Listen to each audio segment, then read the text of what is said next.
এই পুরো বাড়িতে আমার মায়ের একটা চিহ্ন তো আর বাকি রাখলেন না আপনারা। এভাবে কেন বলতেছো বাবা? আপনারা যে সব প্ল্যান করে করতেছেন না, সেটা আমি খুব ভালো করেই বুঝতেছি।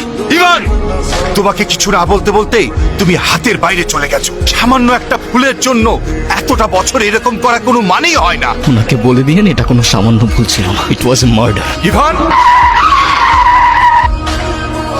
সরি। এখনই তো অ্যাক্সিডেন্টটা হয়ে যেত, তারপর দোষটা হইতো আমার। নাম কি? নূপুর। ফাঁকা রাস্তা, একা একটা মেয়ে মানুষ, তার উপরে আবার বিয়ের সাজে, রিস্ক তো আছে বল। আপনি মনে হয় একটু বেশি কথা বলেন না? যা বাবা, আমি আবার কি এমন বললাম?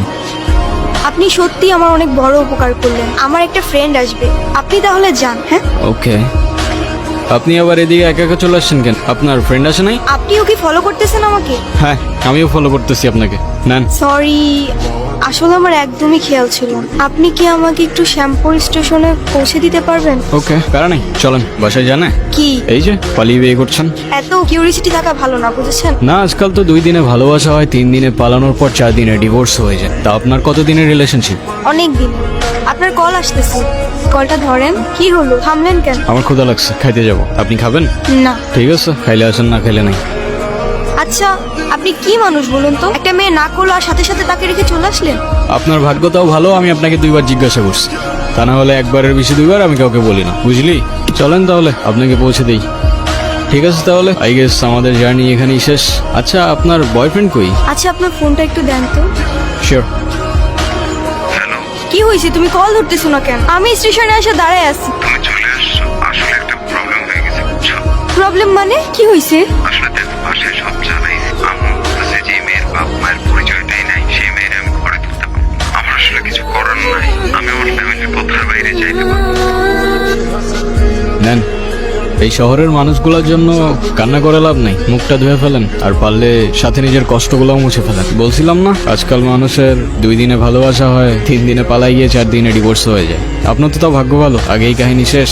আমার সাথে বারবার কেন এমন করে বলতে পারেন? সে যেহেতু আসে নাই, আপনি বাসায় ফিরে যান। না, আমি আর ওই বাসায় ফিরতে পারবো না। ফিরতে চান না মানে? ঠিক বুঝতে পারলাম না। মা বাবা হারানোর পর আমি আমার মামা বাড়িতেই বড় হই। কিরে এত দেরি হলো যে? জায়গা যাও, বেতন দিছে না?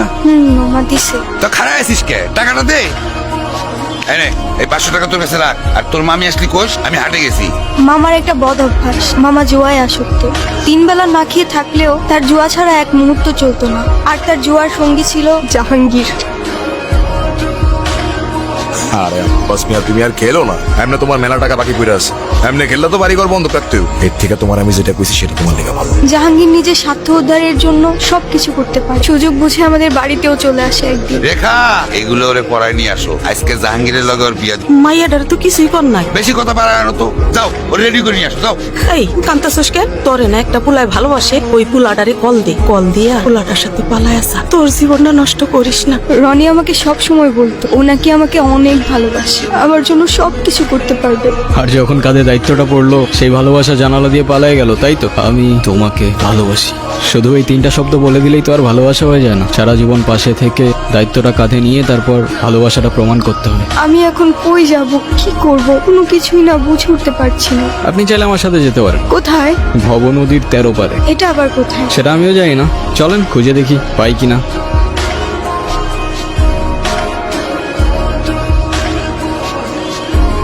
কি হলো? ফিউয়েল শেষ। এখন উপায়? আরে সেটা তো আমিও বুঝতেছি না। এ বাস বাইরো, এই গিরা। নিজের ভাগ্নিরে ভাগাই দিয়া তুই আমারে কইতেছস পাইছো? শালা টাকা দে, তুই আমার টাকা দে। এইসব কি কইতেছস জাহাঙ্গীর তুমি? এত টাকা আমি কই পাবো? তুই টাকা দিবি, আনালে তোর ভাগ্নিরে তুই আনবি। ওর সাথে বিয়ে হওয়ার আগ পর্যন্ত এই শিরোনে আমি খুব। মোস্তফা কে? আমার বাবা। মা আর আমি অনেকদিন বায়না করার পর অবশেষে একদিন বাবা আমাদের ঘুরতে নিয়ে যায়। মা মা আইসক্রিম খাবো। আইসক্রিম? দাঁড়াও, আমি যাবো আর আসবো।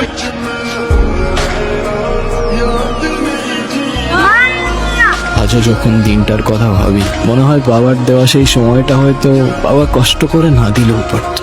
মা যাওয়ার পর থেকে বাবা আর আমার দূরত্বটাও বাড়তে থাকে, আর শুরুটা হয় বাবার সেকেন্ড বিয়েটা দিয়ে, যেটা আমি কোনোদিনই অ্যাকসেপ্ট করতে পারি। আচ্ছা, তোমার ফোনটা একটু দিবা? মামিকে ফোন করে জানাই আমি ঠিকঠাক আছি। নূপুর, সকাল হয়ে গেছে, যেতে হবে। কোথায় যাব? ওই ছেলেটার না আসার কথা। আরে ওর ভরসায় বসে থেকে আর লাভ নেই, কোথায় না কোথায় কি খেয়ে পড়ে আছে কোনো ঠিক নাই। এই গুরু, আইসো গেছে আমি গুরু। কই ছিলি তুই? তেল নিয়ে আসছস? কিন্তু মেহমান ঠিকই নিয়ে আসছে। নপুর, আমি তোমারে বারবার বললাম যে আমি শেরওয়ানিটা পরে তো তুমি আমার লেগে এতটুকু অপেক্ষা করতে পারলা না? তোমার লেগে শেরওয়ানি আমি এখনো করিনি। সময় থাকতে থাকতে তোর ভাড়াটে নাট বল্টু নিয়ে কাইটা পর জাহাঙ্গীর। সময় চলে গেলে শেরওয়ানির সাথে সাথে তোর ইজ্জতটাও খুলে যেতে পারে। নপুর, তুমি আসো আমার সাথে। হাতটা ছাড় জাহাঙ্গীর। তুই জাহাঙ্গীরের লগে লাগতে ইস না। এই জাহাঙ্গীর কেটা তুই এখনো চিনোস না? তোর মতো জাহাঙ্গীর প্রত্যেকটা গলির মোড়ে জঞ্জালের মতো পড়ে থাকে, চেনার প্রয়োজনই মনে করি।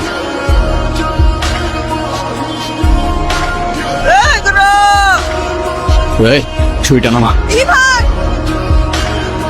বাবা কোথায়? তোর এই অবস্থা কে করেছে আমাকে বল। আমি কারোর জন্যই কখনো কিছু করতে পারিনি। তুমি কান্না করো না বাবা, আমি আসি তো। নুপুর কোথায়? তুমি নূপুরকে কিভাবে চেনো? আরে ওই তো, তুই কোথায় আছিস, কি করছিস, আমাকে সব খবর দিল। তারপরে সকালে এসে তোর এই অবস্থা দেখলাম। তোর গায়ে কে হাত দিছে খালি একবার বল, বাকিটা আমি দেখছি। বলেন মা কবুল। আমি কবুল বলবো না। বিয়ে করবি না মানে? করবে না মানে করবে না। তুই আবার এনেছিস? ওরে আজকে আমি এই সাবধানে, তোর জবানের চেয়ে ওর ট্রিগার ফার্স্ট চল। একবার চেপে দিলে তোর কথা আর আমার কান পর্যন্ত পৌঁছাবে না ভাই। বাবা, এই জাহাঙ্গীর আমার সহজ সরল ভাগ্নিটারে ভয় ভীতি দেয়, আজকে বিয়ে করতে আইছে। আমারে বাঁচাও বাবা। এ বাসাই, তুই আমার লোকে পড়ে নিতেছস? তোর ভাগ্নির সাথে বিয়ে দেওয়ার কথা বলে তুই আমার কাছ থেকে 1.5 লাখ টাকা নিছস। তুই এখন তোর ভাগ্নির লোকে আমার বিয়া দিবি আর নালে টাকা দিবি? একটা মানুষ এতটা স্বার্থপর হয় কি ওর? আপনার নিজের মেয়ে হলে এটা করতে পারতেন। বাবা, আমার ভুল হয়ে গেছে, বড় ভুল হয়ে গেছে, আমার মাফ করে দাও বাবা। যার উপর জুলুম করছেন তার কাছে মাফ চান। আমারে মাফ করে দে মা। শোনেন আব্বাস মিয়া, আপনার মেয়ে এখন থেকে আমার মেয়ে হয়েই থাকবে। যেদিন আপনি আপনার স্বভাব চরিত্র পরিবর্তন করতে পারবেন, সেদিন এসে মেয়েটাকে দেখে যাবেন। আমার বাড়ির দরজা আপনার জন্য খোলা থাকবে। আয় মা। একটা জীবন সমুদ্রে তার মুক্ত একটা পাখি, আলোতে এলেই দেখা যায় বোকা অন্ধকারের সাথী। সবশেষে পাশে পরিবার, আর পরিবারই তোর লাঠি। ছোট্ট খোকার আকাশ জুড়ে সবুজ প্রজাপতি।